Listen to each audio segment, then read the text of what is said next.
State. My background, as Cody mentioned, is in wildlife science, and I believe that this training and experience really lends a lot to the study of tick-borne disease. So my goal today is to share the perspective of the problem of tick-borne disease from the perspective of someone who shares and appreciates messy, complex, dynamic systems. So first I want to start with a poll. If you could raise your hand for me if you've ever encountered a tick in your life. Okay, very relevant, yes. So go ahead and put your hand up again if you've ever encountered a tick while doing your job. Yeah. Mm-hmm. And how many of you feel like you're seeing more ticks than you used to see? Yeah. So many people don't need an expert to tell them that we have a growing tick problem, particularly in the Ohio River Valley. And that's because Ohio is, unfortunately, the epicenter of tick range expansion for several tick species. To be clear, ticks and tick-borne diseases are expanding throughout much of the US, but no other region is experiencing a greater scale or diversity of tick invasion than the Ohio River Valley. So we are special. So while many people realize they're encountering more ticks than they used to, they don't necessarily know the breadth of the problem. So I really feel the need that that's where we have to start today. So in under 20 years, so very quickly, we have gone from one medically important tick that was native here, the American dog tick, to 5 medically important ticks. So first came Lone Star ticks and black-legged ticks, and then Gulf Coast ticks these couple years ago. And just last year, we now have Asian longhorn ticks as well. And I want to be clear that the eradication of these ticks is not an option. So we can expect these ticks to be a problem for the foreseeable future. And of course, this dramatic shift in our community of ticks is accompanied by an increase in the number of tick-borne disease cases. So for example, Lyme disease has increased tenfold in Ohio in just the past 10 years alone. Each of those 5 species of ticks that I mentioned carry pathogens, in most cases many pathogens, that can cause human disease. But they can also cause diseases or otherwise impact the health of companion animals and livestock. And more importantly, the abundance of ticks and the prevalence of these tick-borne pathogens, these factors that are going to dictate the likelihood a person or an animal is going to encounter an infected tick, is the result of this confluence of the right ticks, the right hosts, a permissive environment, and sufficient contact with people or pets. So in other words, tick-borne disease is rooted in community ecology. I want to look at this and convince you of this in another way as well.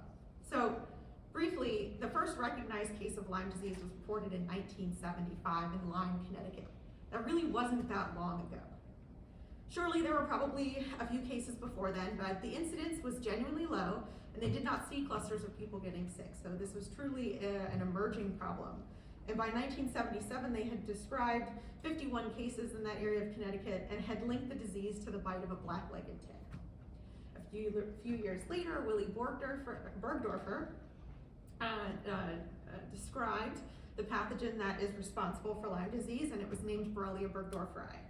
And shortly thereafter that, Lyme disease became a reportable disease, and it was a nationally notifiable condition as of 1991.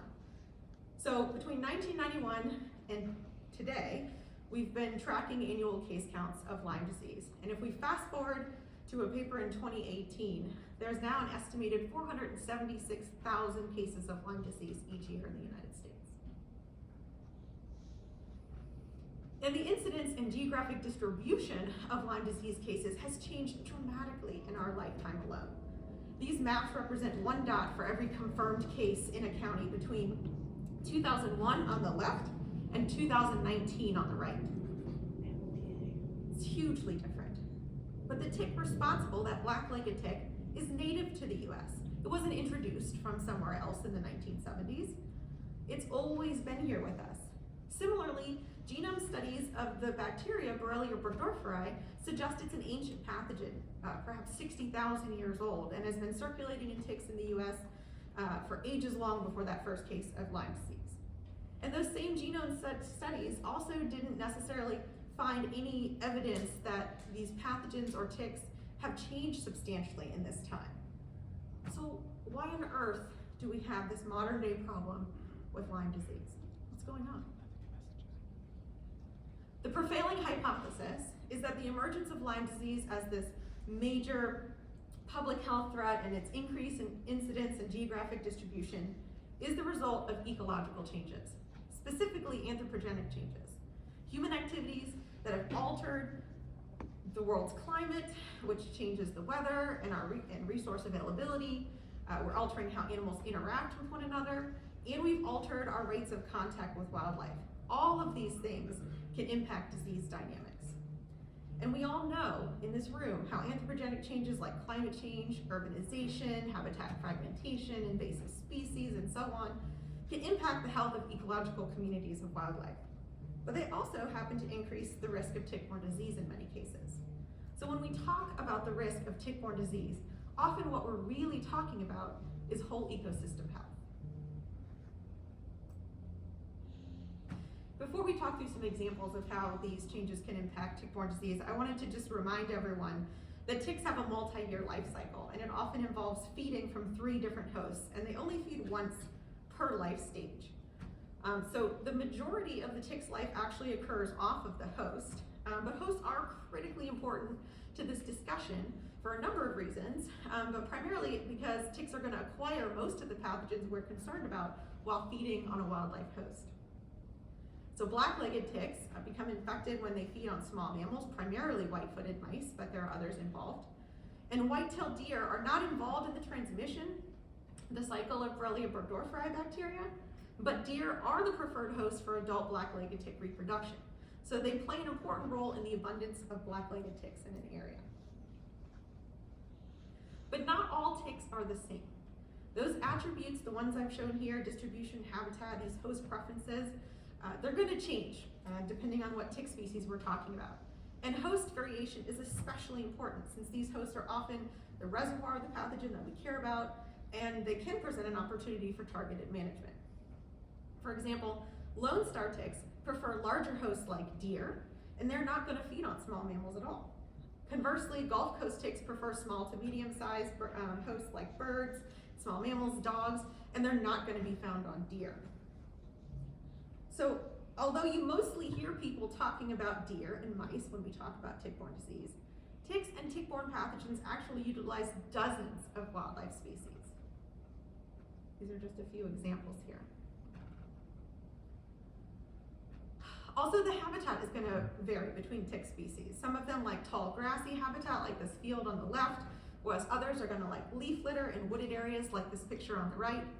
So naturally, when we're talking about the factors that influence the risk of tick-borne disease or management strategies today, I want you to keep in mind that the outcomes are going to vary depending on what tick species, what hosts, and what habitats we're talking about.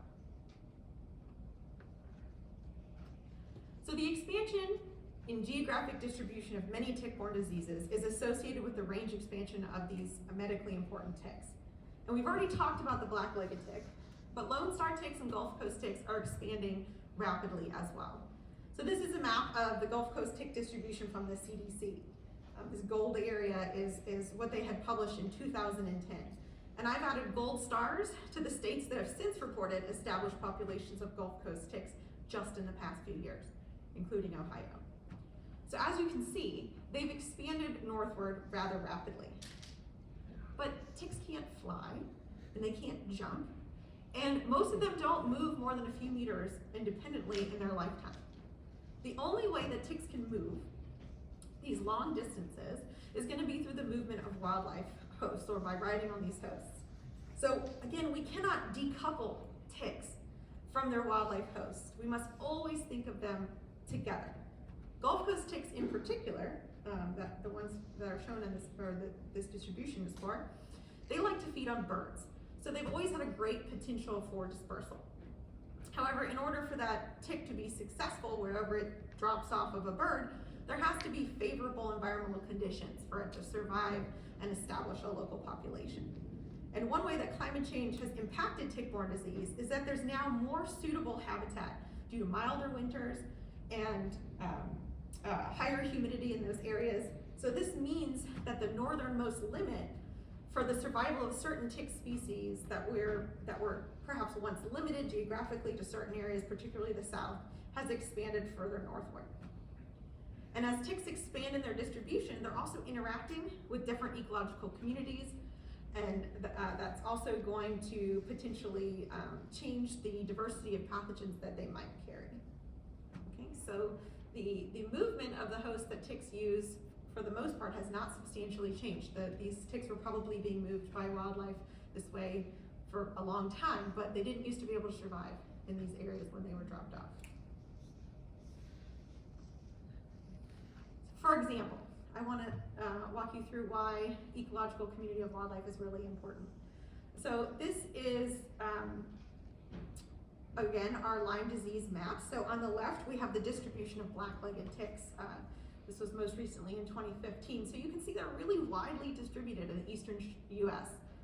Okay, the red indicates established and the blue is reported. And the animals that we're most concerned about, like our white-tailed deer and our paramiscus mice, they're also fairly distributed in the same range throughout the eastern part of the United States. But if you look on the right, look at the distribution of Lyme disease cases. There's very clearly a distinction between the north and the south. So why is Lyme disease relatively rare in the south? So a recent paper by Ginsberg et al. Was investigating tick host associations in both of these regions at a number of sites, and found that ticks exhibit a strong preference for lizards when they're available in the ecological community. Lizards are not effective reservoirs for the Lyme disease bacteria, which means that fewer ticks are infected in the south, and that translates to fewer cases of Lyme disease. So again, we cannot talk about tick-borne disease risk without talking about wildlife.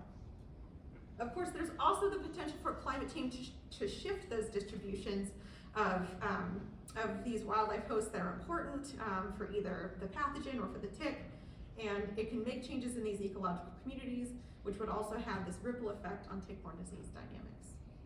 Those effects are yet to be seen. Another way that climate change is impacting tick-borne disease is how it has extended their seasonal activity. Although some tick species are active in the winter, most tick activity does happen during the warmer months of the year, so roughly April through October.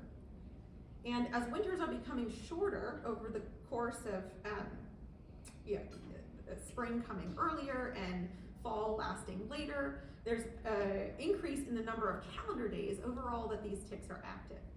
So, for example, black-legged ticks will search for hosts anytime the ambient temperature is above freezing, any time of year. So this map from the USDA shows that there's a lot of increase in the number of frost-free days that have actually been observed. These are not projected, but something that we're seeing right now.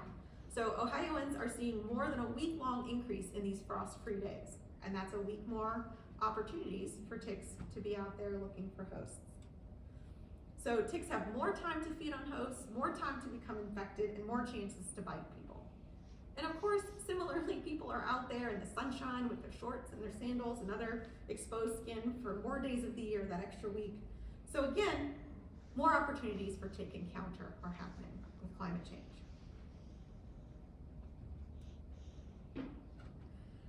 Another aspect of anthropogenic change that can impact tick-borne disease risk are these related processes of habitat fragmentation and urbanization.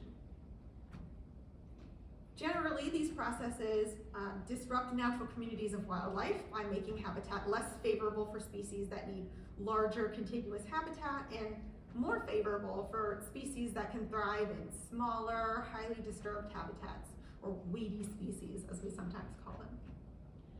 And urbanization can also be accompanied by artificial food sources, sometimes causing more dense populations of those weedy wildlife species and actually limiting their movement so that they remain closer to peridomestic spaces. Okay, so it's creating a situation where we are favoring the species that result in tick-borne disease and keeping them right next to people. Commonly, this result is a net loss of biodiversity. Both white-footed mice and white-tailed deer happen to do very well in disturbed prairie domestic spaces, meaning we can have this abundance of deer that beget a large population of ticks, and this abundance of white-footed mice that can carry the Lyme disease bacteria. And without a wide variety of hosts to bite, the hypothesis is that those ticks are going to be feeding primarily on white-footed mice and becoming infected, and then they're going to transmit that to other mice when feeding on the next life stage. And taken together, this results in a high risk of Lyme disease. So a commonly cited study demonstrating this is Allen et al. 2003, who sampled patches in New York that ranged from 1 to 8 hectares to assess the density of infected nymphs with Borrelia burgdorferi. So density of infected nymphs is a commonly used metric of Lyme disease risk. Nymphs are riskier because they're very tiny, people overlook them, and they are more likely to not see that tick and remove it fast enough, and it results in tick-borne disease. So what Allen et al. Found was a clear inverse relationship between the patch size and the density of infected ticks, specifically nymphs. So smallest patches had the highest risk, essentially, of tick-borne disease. And this would suggest that these very small patches cannot sustain a diversity of species, that they would favor those species like the white-footed mouse, and there are generally fewer predators in that area. So this is a great situation for proliferation of white-footed mice. That seems nice and tidy, right? But it's actually much more complicated than that.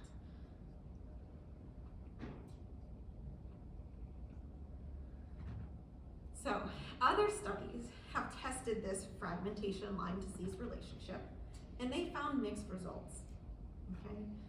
So interpreting the effects of habitat fragmentation is really tricky because it's highly dependent on scale and context.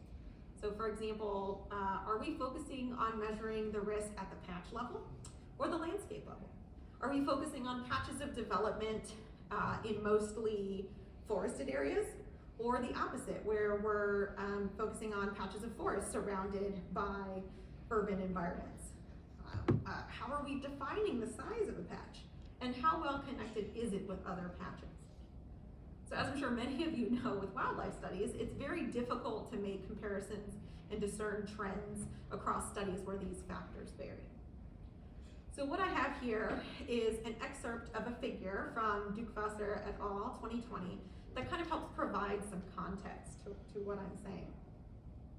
So this is a chart essentially that depicts a gradient of urbanization from left to right, where on the left we have dark green signifying like interior intact forest, and correspondingly on the line below it is this human risk of exposure to ticks.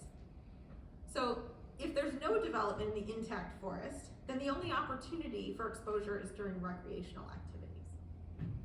As we shift to the right by one frame, it's labeled the wildland-urban interface, we see that there's low density developments in gray, with forested areas in green surrounding it, and we see a lot of edge in red and a lot of connected wildlife habitat.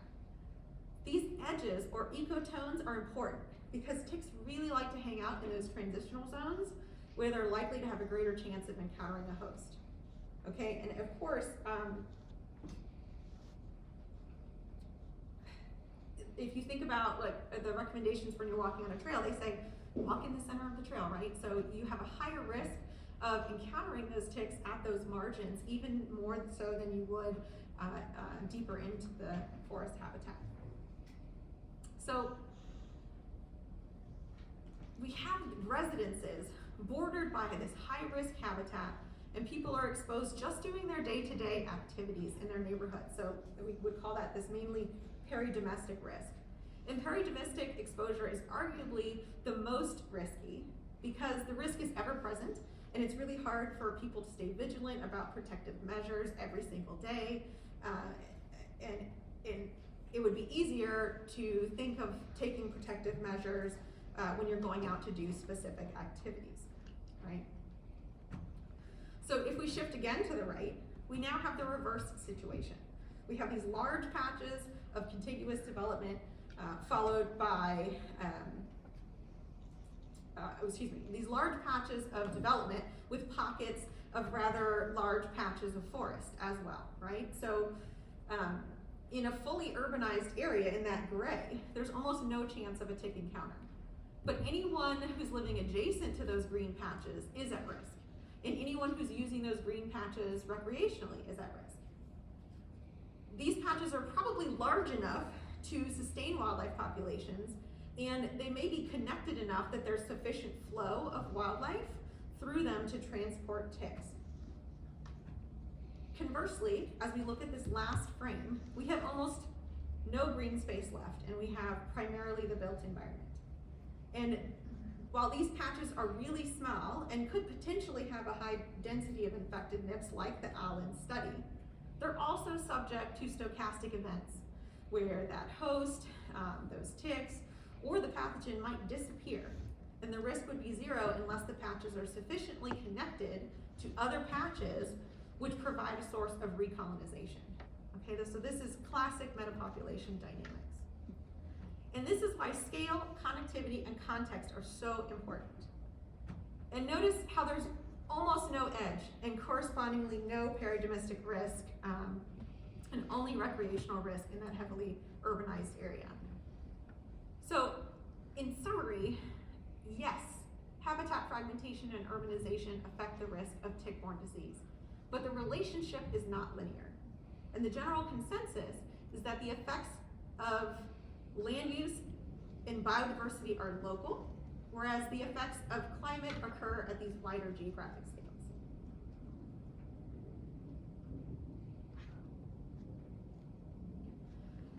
Another human-induced change to ecosystems that can impact tick-borne disease is the spread of invasive plants. This is still a relatively new area of study in the field of tick-borne disease, but there are certainly some pretty compelling evidence that certain invasive plant species do contribute to an increased risk of tick-borne disease. So Amur honeysuckle is one example. This invasive plant does really well in disturbed areas, and it forms dense, shady thickets of vegetation. And a study in Missouri by Allen et al. 2010 compared the number of lone star ticks infected with the bacteria Ehrlichia, which causes ehrlichiosis, in plots with honeysuckle and without honeysuckle. And what they found was that plots with honeysuckle had more lone star ticks overall, and the density of nymphs infected with Ehrlichia was 10-fold higher. The preferred host for the lone star tick is the white-tailed deer.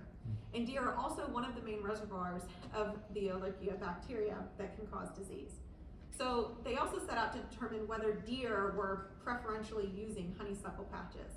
And indeed, they found that deer density was 5-fold higher in areas with, where honeysuckle had invaded.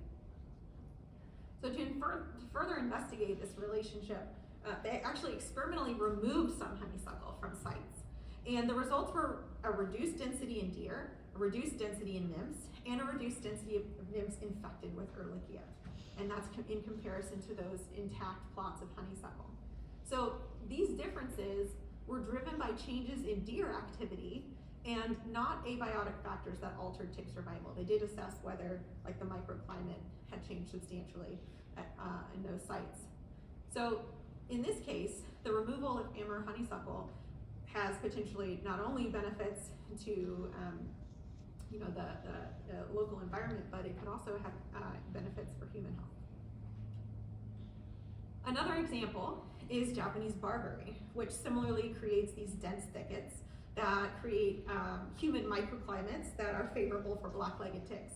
Deer actually don't eat barberry, but researchers in Connecticut did study the trends in the densities of white-footed mice and black-legged ticks in plots that had managed and unmanaged barberry, and also compared to no barberry, right? So this is plots that were heavily invaded, plots that they were managed in some way by removal or other mechanisms, and then plots that were never invaded with barberry.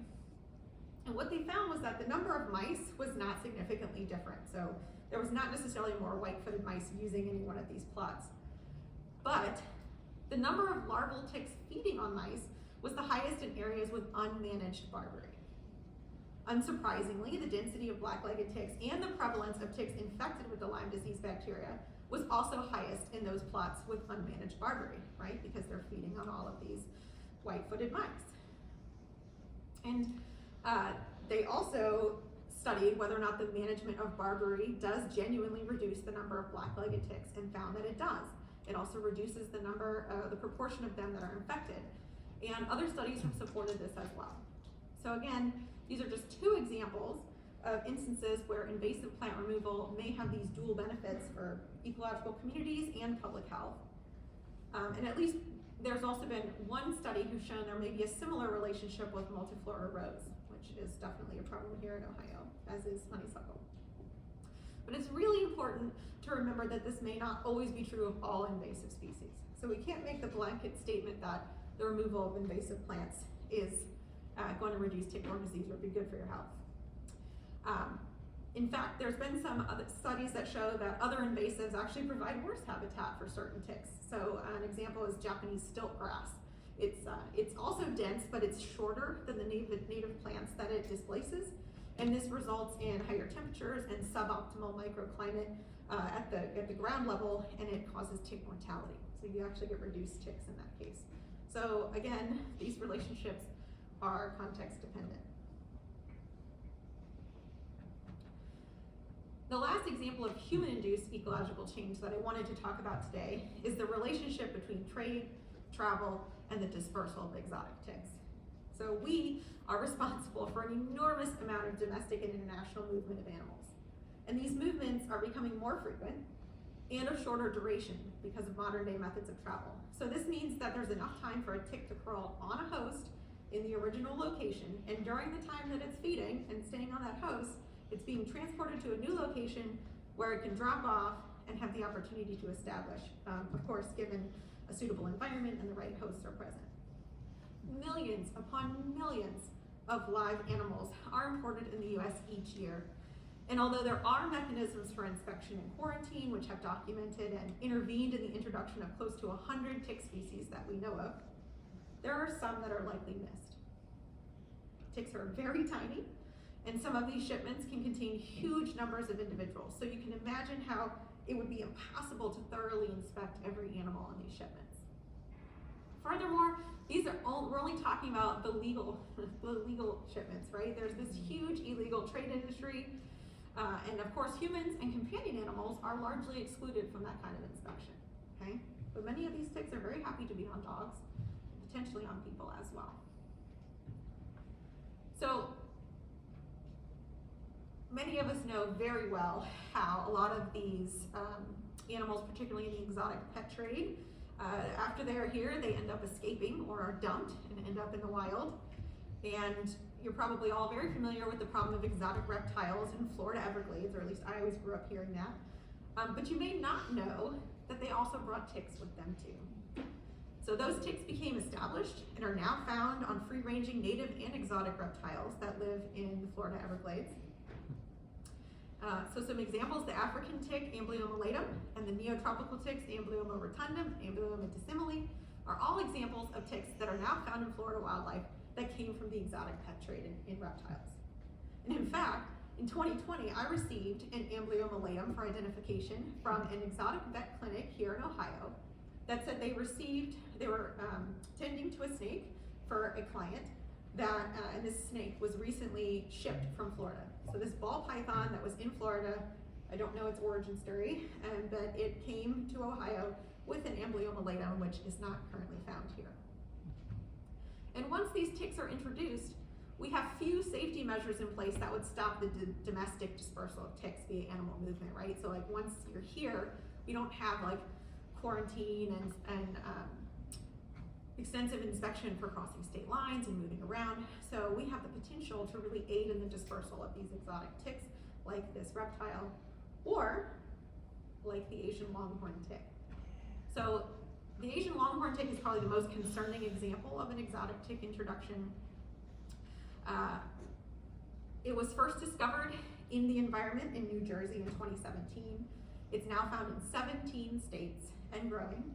And looking back in some archival records, they found that it was actually probably here before 2017, and there was likely potentially 3 introductions of this tick, 3 separate introductions. Unfortunately, like I said, it's moved very quickly. It's in 17 states, and habitat models suggest that almost half of the US represents suitable habitat. So we should expect their expansion to continue.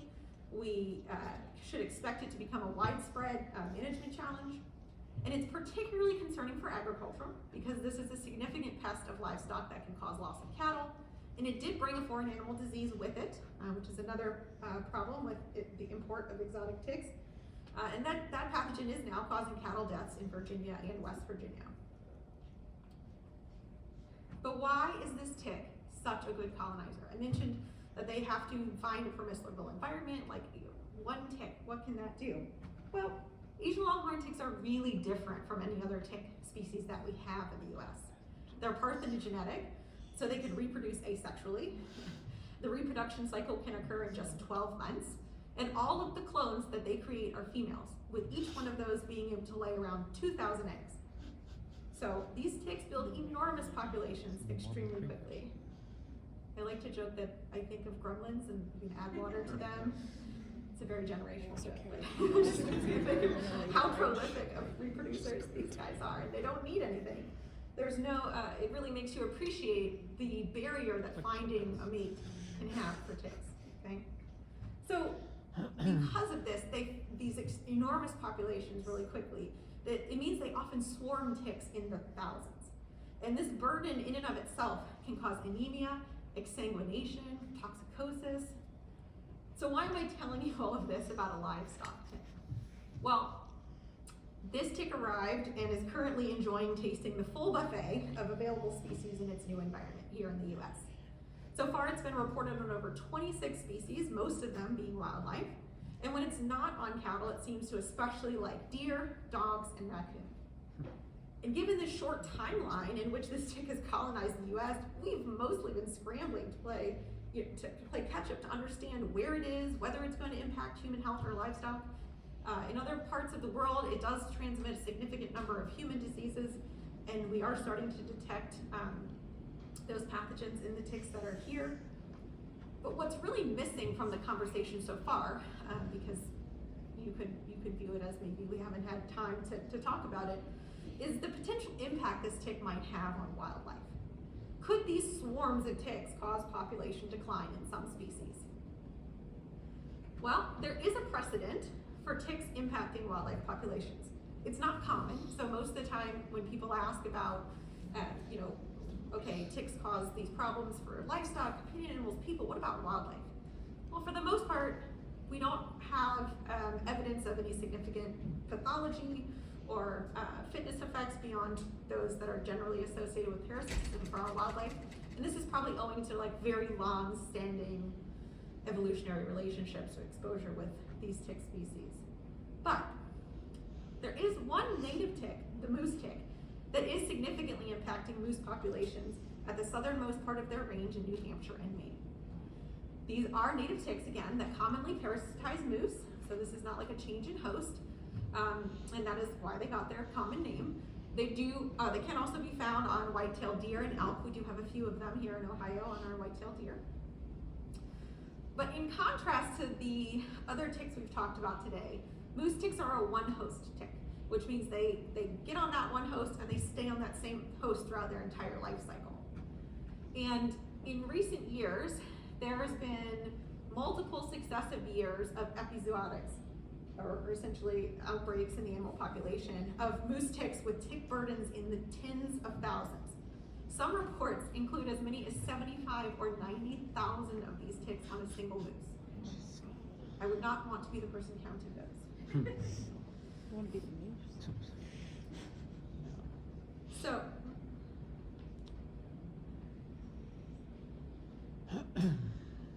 okay. Sorry, I got skipped around. So, historically, these tick burdens, or these epizootics, were infrequent and short duration, right? And so they were not necessarily hugely impacting the population.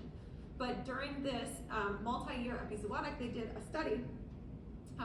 This was Jones et al. 2018, that was looking at the impact on calf survival.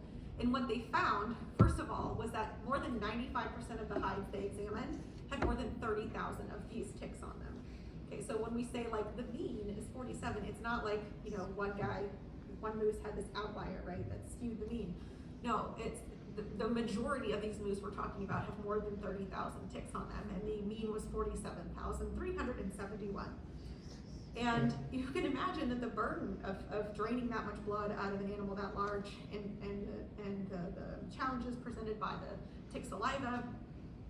So they found that these calves were emaciated, they were suffering from anemia, they suffered from higher burdens of other endoparasites that are not uncommon in the moose population, but not typically at those levels, so they're unable to kind of manage those challenges concurrently. They have hair loss, which could have implications for thermoregulation. And essentially, the primary cause of death in these calves of 9 to 12 months of age was determined to be a high burden of ticks. And so they were seeing greater than 50% late winter mortality of calves. And those of us in wildlife know if your recruitment is that poor for that many years, that's a serious problem. And this increase in frequency of these epizootics, like I think they 5 out of the last 10 years have had an epizootic, right? So this is like hitting the moose population more and more frequently, and they're just unable to recover. And they believe that these more intense and more frequent epizootics are of course linked with climate change, because we're talking about the moose population at the southernmost part of their range, and this is an area where it's becoming warmer, and that means there's a greater season of activity for these ticks, particularly for the larval questing season, when they're looking for that moose to hop on and they stay on, right? So there is a precedent for high tick burdens to cause wildlife population decline. Whether Asian longhorn ticks similarly impact wildlife remains to be seen. It's certainly important to think about. So I've thrown a lot of information at you, and I wanted to kind of sum everything up. And the highlights are that tick ranges are expanding, tick-borne diseases are increasing in incidence and geographic distribution for both humans and a wide variety of animals. The drivers of this are primarily human-induced ecological changes, and assessing the impacts that these changes have on tick-borne disease is complex, and it's really going to be dependent on the scale, context, and connectivity of the patch you're looking at. And again, tick-borne disease is about community ecology, and it's about ecosystem health. So before I go today, I am standing in front of a room full of folks that work with wildlife, who I've hopefully convinced the importance of wildlife and tick-borne disease and the urgency of the challenges we're facing. So I have to make you aware of our tick submission program. So ticks from wildlife are especially hard to get, but very important, particularly as we try to figure out what's going on with this Asian longhorn tick. So if you do come across any ticks while you're handling wildlife or while you're out in the field, I would very much love to receive them. People often go, Dr. P, do you really want this tick? Yes, I always want all the ticks.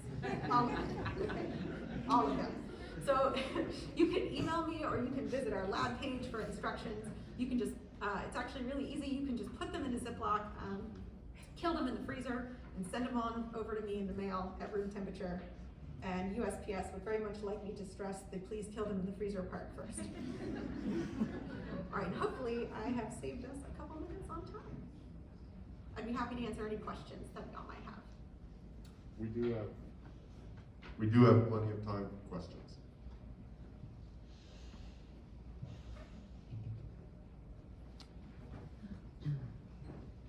What do we know about wildfire and prescribed fire affecting tick populations? Yeah, that's a great question. This is a good question, and something I'm excited to kind of delve further into at some point. But fire can control ticks. It also depends, again, on what scale and habitat we're talking about. The research on this is still somewhat limited. So there's of course this, what's pointed out a lot is the historical context in which Native Americans and early colonizers talk about the use of fire to control chiggers, to control ticks and things. So there's certainly potential for that. The limitation is that it has potentially very limited use of where we could use that.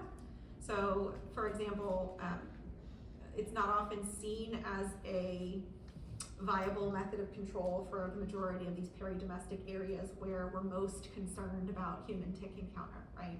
So that is, I think, kind of holding back the conversation a little bit, but I'm excited about the potential to use that method to control Asian longhorn ticks, because they are potentially occurring in areas that are more rural and in these fields, and they occur in such large numbers.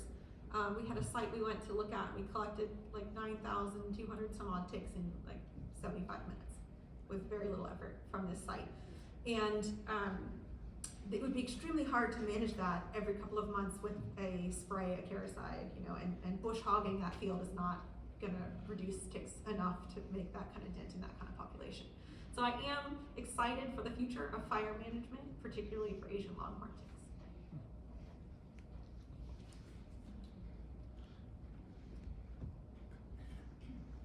I can try to yell. How's that? Has there been a corresponding increase in any of the wildlife that eat ticks as the population is growing? Yeah.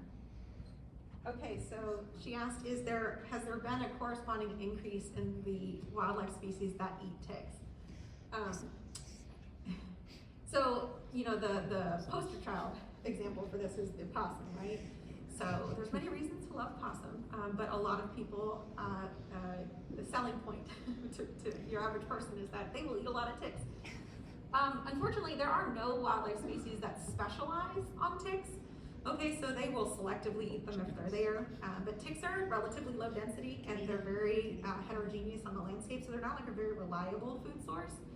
So we don't actually see any wildlife species in particular that are so focused on ticks that they're actually having a substantial impact on the tick population, or conversely, that would, you know, be this huge food source that would necessarily be a boon in the population. It will be interesting to see what happens with the Asian longhorn tick, though I suspect perhaps the energy balance of the amount of parasitism they might experience, even if they're getting more resources at the same time, may kind of be a wash. We'll have to see. Any other questions? Yeah. Okay, one, I love a good TikTok. I'm feeling really itchy, so I swear. Can we take a look at one of your first figures with The maps comparing the expansion of earlier than that, I think. That one. What's going on in Massachusetts? Yes. Not to nitpick. People do ask that. You know, there's this great lab in Massachusetts that just cured tick-borne. No, I'm just kidding. They made a joke on Twitter about that the other day. No, Massachusetts had such an endemic tick problem that they actually chose to stop reporting because it wasn't effective use of resources. It actually takes a ton of resources to report tick-borne disease. You know, these are following up with physicians, and to confirm a case is actually really hard. So we have a huge problem with diagnosis and a huge problem with kind of confirming and tracking, particularly Lyme disease in the US. So that's why the CDC technically only has recorded like 42,000 confirmed Lyme disease cases, but they even have come out with publications themselves that are like, you should multiply this by 10, which is where that 476,000 estimate comes from. And that was based on data from insurance records for treatment of Lyme disease. So Massachusetts was like, you know, we have this big problem, everybody knows it, there's no point in counting it and using all these resources to do that. Let's shift the use of those resources to do more proactive prevention. And so that's why Massachusetts is no longer on the map. Yeah. Okay, so you mentioned like some of the species down in Florida were all invasive So you were mentioning some of the invasive species in Florida, like with the reptilian species, the herbs and whatnot like that. If those ticks were able to make it up this far north, would there be ideal habitats for them here? Would they be able to survive, or would they just mainly have to thrive down in that wetland area? Yeah, this is a question I had as well. And I was pretty shocked that actually the literature was like, reported finding these, and that this, it seems acknowledgement that this has happened, but there's really not been follow-up. And I think this is largely owing to the fact that they don't pose a threat to public health, nor to agriculture. And those two things are where the funding for most of that kind of studies would be. We are already far, far behind in understanding ticks and tick-borne disease dynamics, even for public health purposes. And that's why most of the time we're focusing on Lyme disease even. So there's kind of a myopic view and study for that. But I'm really excited about that question as well.